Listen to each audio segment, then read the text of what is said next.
नई डीएम नेहा शर्मा ने चार्ज संभालते ही तेवर दिखाने शुरू कर दिए हैं। उन्होंने अपनी पहली प्रेस कॉन्फ्रेंस से चुनाव प्रचार में लगे नेताओं को अल्टीमेटम दिया है।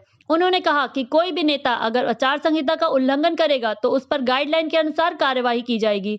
उन्होंने कहा, चुनाव ड्यूटी में जो भी कर्मचारी लगाए जा रहे हैं उन पर भी निगाह रखी जाएगी।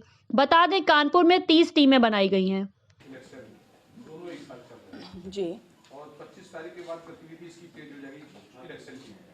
मगर कोरोना भी अपना पीक टाइम को छोड़ के सुपर पीक पे चल रहा है जी। इसको कैसे आप कंट्रोल करेंगे इसमें? देखिए, कोविड को जो भी जिस तरह से रोकथाम है, वो सबसे बड़ी रोकथाम एक तो सोशल डिस्टेंसिंग पर हम लोगों को जो जोर है उस पर, और जो कोविड प्रोटोकॉल्स हैं, जो मास्क और सैनिटाइज करने वाली पद्धति है, इस पर ध्यान रखना है। इसके साथ साथ में वैक्सीनेशन का बहुत इम्पॉर्टेंट, इस पूरी रोकथाम में बहुत इम्पॉर्टेंट रोल है। तो वैक्सीनेशन के लिए जो फर्स्ट डोज है, मैंने जो एक असेसमेंट किया उसमें लगभग हम लोग 93% लोगों को पूरी तरह से आच्छादित कर चुके हैं। लेकिन सेकेंड डोज में अभी 60 to 70% के बीच में है। तो इसको अगर हम ज़्यादा से ज़्यादा कवरेज देंगे तो नेचुरली एक इम्यूनिटी डेवलप होती है वैक्सीनेशन से। और उससे मैं खुद कोविड ग्रस्त हो गई थी अभी लास्ट मंथ, लेकिन थैंकफुली वी वर वैक्सीनेटेड, तो उसके जो इम्पैक्ट हैं, आफ्टर इम्पैक्ट्स हैं, वो कम हैं। तो निश्चित तौर पे वैक्सीनेशन पर ही पूरा जोर है।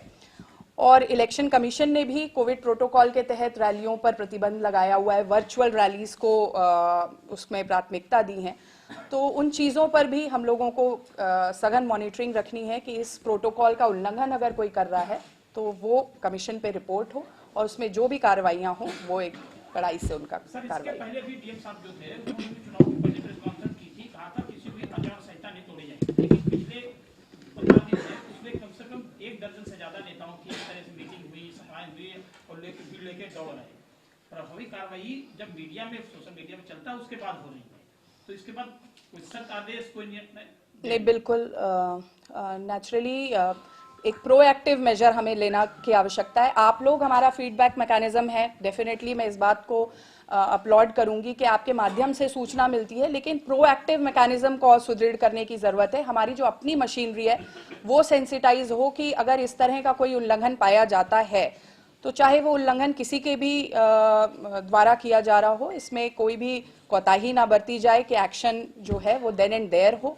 और रिपोर्ट्स जो हमें भेजनी है उसमें सिर्फ शैलो रिपोर्टिंग ना हो, उस पूरी रिपोर्टिंग को हम चुनाव आयोग के सामने रखें कि उल्लंघन किनके द्वारा किया गया, और उसमें जो भी हमारे 1951 का एक्ट है, आरपी एक्ट, उसके तहत जो कार्रवाइयाँ हैं उस पर हम लोग प्रभावी अमल करें। नामांकन शुरू होने जा रहा है, तो नेताओं के लिए कुछ चेतावनी भरी कि भीड़ भाड़ को लेकर के, क्योंकि मानता है नहीं आदमी, तो कोई सख्त चेतावनी है?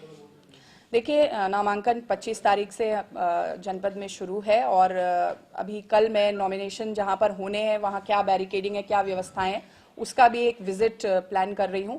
आप सबके माध्यम से डेफिनेटली मैं एक ये मैसेज संचरण करना चाहूंगी कि जो कोविड के नियम हैं इनको चुनाव की आचार संहिता के दृष्टिगत, चुनाव आयोग के निर्देशों के दृष्टिगत, और साथ ही साथ अपनी सुरक्षा के लिए हमें इन नियमों का पालन करना है। इन नियमों के परिपालन में अगर किसी भी तरह की कोताही होगी तो मैं आप बंधुओं के माध्यम से इस बात को रखना चाहूंगी कि फिर हमें एक्शन ओरिएंटेड वे में ही काम करना होगा, और we'll take adequate action against the ones who flout these rules. Bhajpa के खिलाफ कोई एक्शन नहीं हो रहा, पक्षपात हो रहा है, कोविड पॉजिटिव। देखिए, ये इंडिविजुअल केसेस अभी आप लोग फ्लैग कर रहे हैं, लेकिन अगर ऐसा है, मैं इस चीज को क्लियर करना चाहती हूँ कि ये निष्पक्ष प्रभावी कार्रवाई के लिए ही जो चुनाव आयोग का